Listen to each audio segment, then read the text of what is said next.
অনেকদিন পরে একটা রেমেডি নিয়ে চলে এসেছি তোমাদের কাছে।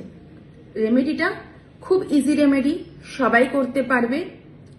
এবং যাদের খুব ছোট ছোট জিনিস স্টাক হয়ে আছে বা বড় জিনিস স্টাক হয়ে আছে, হচ্ছে না, বাড়ি কিনতে চাইছো, লোনের জন্য অ্যাপ্লাই করেছো, ম্যানেজমেন্ট হচ্ছে না, গাড়ি কিনতে চাইছো, কিনতে পারছো না, ঠিক আছে, কনফিউজড আছো, মোবাইল কিনতে চাইছো, ইয়ারফোন কিনতে চাইছো, যাই হোক ছোট থেকে ছোট জিনিস, ব্যাগ কিনতে চাইছো, অথবা যে কোনো বড় জিনিস যেটা তোমরা নতুন করে করতে চাইছো, করতে পারছো না, তাদের জন্য আজকে একটা রেমেডিটা কি, একটা সুইচ কোড দেবো। সুইচ কোডটা হচ্ছে 112211, ঠিক আছে? 112211 এই সুইচ কোডটা কি করে ইউজ করবে?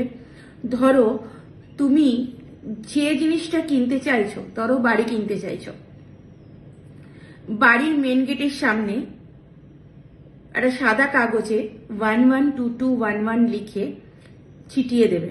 আচ্ছা, কিরকম ভাবে ছিটাবে? 112211টা যেন বাইরে দেখা না যায়, মানে মেন গেটের দিকে ভিতর করে সাদা কাগজটা যেন সেলোটেপ দিয়ে লাগাচ্ছ, ওরকম ভাবেই ছিটিয়ে দেবে, ঠিক আছে?